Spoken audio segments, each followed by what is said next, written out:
Bom dia. Este é o nono vídeo que faço, o nono, em que comento acerca do julgamento do famoso caso Mensalão pelo Supremo Tribunal Federal. E estou aqui hoje, quinta-feira, dia 25 de outubro de 2012, para fazer alguns comentários acerca da sessão de ontem, dia 24 de outubro de 2012, quarta-feira. Ontem, após a sessão do Supremo Tribunal Federal, televisões de todo o Brasil, Rede Globo, Rede Bandeirantes, Rede TV, SBT, etc., lançaram em seus jornais à noite, logo após a sessão do Supremo Tribunal Federal, imagens ali em que o ministro relator Joaquim Barbosa agrediu, vamos assim dizer, agrediu verbalmente o ministro revisor Ricardo Lewandowski. E esses jornais televisivos a que eu tive a oportunidade de assistir não comentaram ali de forma bem clara e o povo não fica sabendo. Pois bem, estou aqui para explicar. Veja, o ministro relator Joaquim Barbosa está agora ali analisando a quantidade de pena que será cumprida em relação a cada réu do processo do Mensalão, réu já condenado, certo? Agora o Supremo Tribunal Federal está analisando agora as penas, tá? As penas. Pois bem, e ali na aplicação das penas, em relação a cada réu, a cada crime, o ministro relator Joaquim Barbosa está ali dando o quantum, ou seja, a quantidade de pena que ele acha justa dentro da lei, dentro dos limites da lei, entre a pena mínima e a pena máxima, correto? Pois bem, e ele vem dando ali um pouquinho acima da mínima.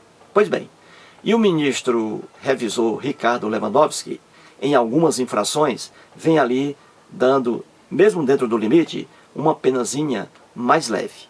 Pois bem, e é essa a discussão.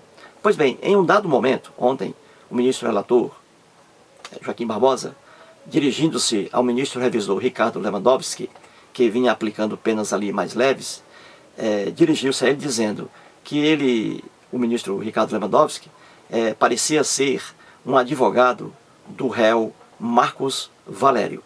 Foi isso que o ministro relator Joaquim Barbosa disse em relação ao ministro revisor Ricardo Lewandowski. Disse: ministro, o senhor parece que é advogado do réu, ou seja, do réu Marcos Valério. E isso irritou naquele momento o ministro revisor Ricardo Lewandowski. E o Ricardo Lewandowski reagiu, dizendo ao ministro relator Joaquim Barbosa que o ministro Joaquim Barbosa parecia também ser um integrante do Ministério Público. Veja aí. Pois bem, ora, na verdade, os dois ministros são amigos, são colegas de trabalho, de tribunal. Não há ali inimizade nenhuma entre eles, briga alguma entre eles. Essas emoções, às vezes, afloram, mas, na verdade, são colegas. Tanto é verdade que, logo após vamos assim dizer, essas ofensas, né, entre um e outro, houve ali um intervalo. Os ministros foram tomar um cafezinho, uma boa, depois retornaram. E na volta, o ministro relator Joaquim Barbosa pediu desculpas ao ministro revisor Ricardo Lewandowski. Pediu desculpas por ele ter pronunciado ali palavras ofensivas ao ministro revisor Ricardo Lewandowski. E o ministro Ricardo Lewandowski, como é muito educado, aceitou as desculpas ofertadas pelo ministro relator Joaquim Barbosa. E ponto. Só isso. Está tudo bem entre eles. Tudo bem. São amigos, não são inimigos. É isso que eu queria aqui deixar bem claro. São amigos e não inimigos. E este, como eu já disse, é o nono vídeo que eu faço, o nono, acerca do julgamento do Mensalão. E eu venho aqui em vários vídeos mostrando a verdade. O meu compromisso é com a verdade, simplesmente com a verdade. E ao longo desses vídeos eu venho mostrando a verdade. E desafio qualquer um a fazer uma crítica àquilo a que afirmo aqui. Uma crítica e que traga fatos. Não aparece um. Por quê? Porque eu estou com a verdade. Eu digo uma coisa e eu provo. Eu digo uma coisa e eu provo. Eu trabalho assim. Se eu não trabalhasse assim, eu não estaria aqui gravando nada. Não estaria. Então, o meu compromisso é só com a verdade e nada mais. Eu tenho dito ao longo dos vídeos, olha aqui o horário, 5 minutos. Eu tenho dito ao longo dos vídeos e provado, né, que, por exemplo, o povo brasileiro é muito ingênuo, é ingênuo demais. O povo brasileiro pensa que o Brasil agora vai se consertar com essa decisão do Supremo Tribunal Federal em relação aos corruptos, aos bandidos que roubam o dinheiro público. Nada, conversa fiada, não vai se consertar. Por quê? Ora, porque as mudanças não cabem ao Supremo Tribunal Federal. Não. Cabem principalmente ao Congresso Nacional, ao mundo da política. E como a gente sabe, a política brasileira, olha, é nojenta. Nojenta. A política brasileira, como eu digo aqui, me traz ânsia de vômito. Então, essa decisão do Supremo Tribunal Federal não vai consertar o Brasil.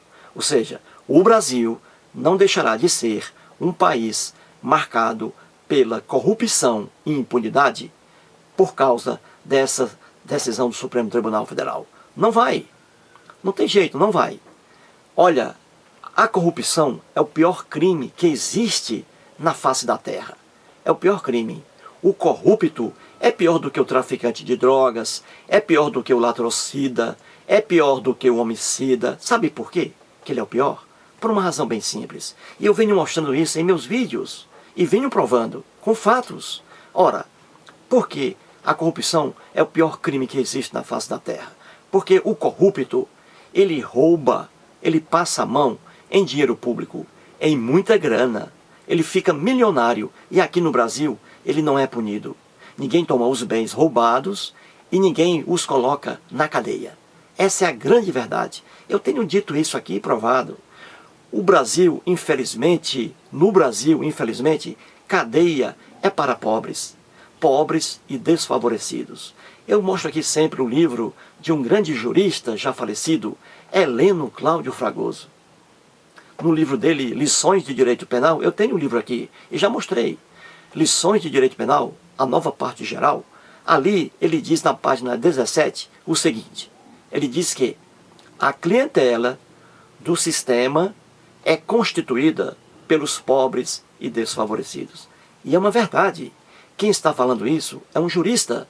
Foi um jurista honesto, Heleno Cláudio Fragoso. E ele fala a verdade. E é fácil comprovar isso. Basta visitar uma cadeia pública em qualquer município brasileiro, basta visitar um presídio em qualquer capital brasileira, basta visitar uma penitenciária em qualquer capital brasileira, para que a gente chegue a essa constatação, que cadeia no Brasil é somente para pessoas pobres, negras e desfavorecidas. É a verdade.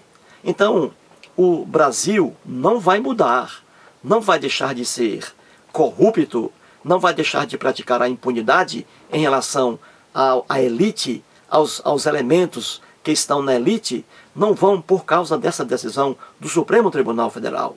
É mentira, não vai. Para acabar com a corrupção no Brasil, eu tenho a regra, eu tenho a dica, mas eles não praticam, eles não colocam em pauta. Por quê? Ora, porque eles não querem ser presos, eles querem roubar, ficarem ricos e sem sanção penal alguma. E é isso que ocorre no Brasil. Para mudar este país realmente é simples, nem precisa mudar a Constituição, basta querer.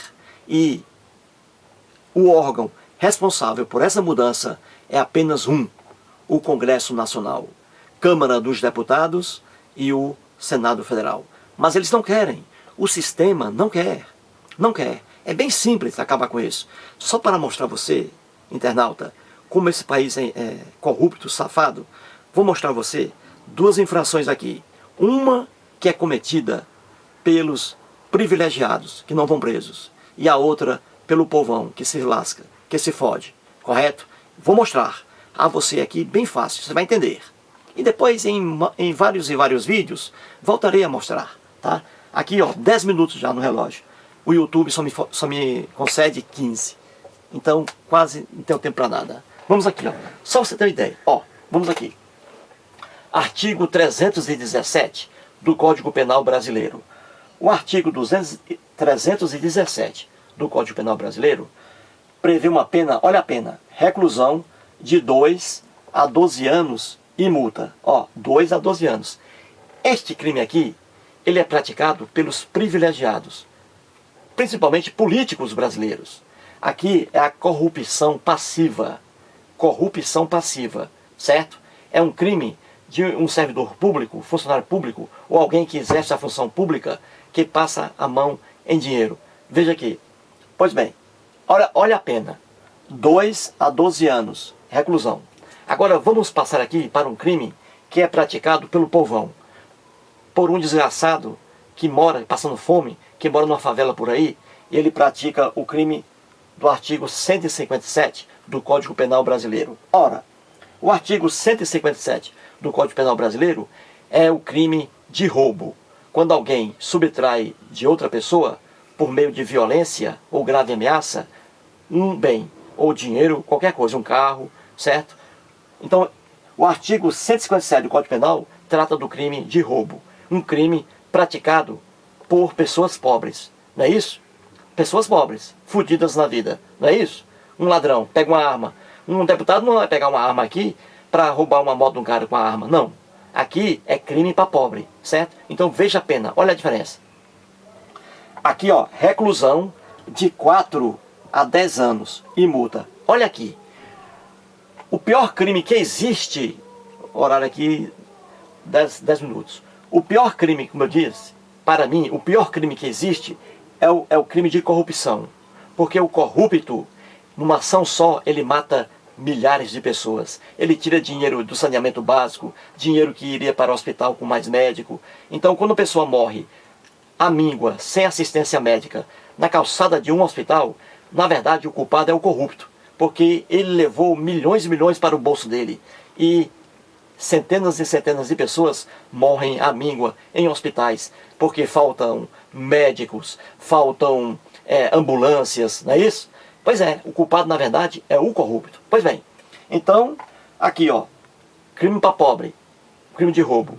O pobre é o pobre que pega um revólver e vai roubar alguma coisa de alguém, com a faca, não é isso? Ameaçando. Muito bem, olha a pena, a mínima, 4 anos. Olha aqui, 2. Olha aqui a esculhambação. O Congresso Nacional é o responsável por isso. Câmara dos Deputados e Senado Federal. São eles que fazem as leis federais. E o Código Penal brasileiro é uma lei federal. Veja aqui, olha a proteção aqui. O pior crime que existe, corrupção, olha a pena dele, a mínima. Uma desgraça, uma miséria. E o cara aqui rouba, ele rouba em uma só ação, ele rouba milhões de reais. Numa só ação, num só desvio de dinheiro público. Ele rouba milhões de reais. E olha a pena mínima, 2 anos só. Olha aqui o que é que o Congresso Nacional faz. Olha aqui. Para os privilegiados, para aqueles crimes que são praticados pelos privilegiados, olha a pena aqui, uma vergonha. Já para o povão, que é um crime de menos gravidade, que é o crime de roubo, do que a corrupção, olha a pena como é maior, a mínima, 4. Olha aí. Isso aqui prova a proteção que o sistema dá aos corruptos. O Congresso Nacional, composto pela Câmara dos Deputados e Senado Federal, aplica uma pena leve para crime de corrupção. Mas por que eles fazem isso? Ora, porque o crime de corrupção é praticado, como eu já disse, por servidores públicos ou por agentes públicos que exercem função pública. No caso aí, deputados federais e senadores. Veja aí, olha a diferença. Um crime mais grave, que é a corrupção, em que o criminoso leva numa só ação milhões de reais, olha a pena mínima, 2. Já um crime muito mais leve, olha aqui, só que é praticado pelo povão, pelo desgraçado, analfabeto de preferência, povão, que pega uma arma e vai roubar alguém. Olha aqui a pena, a mínima, 4. Muito maior do que essa aqui, ó. Olha que absurdo. Aqui o cara leva milhões de reais. Aqui o cara leva o quê? Um relógio velho, vagabundo.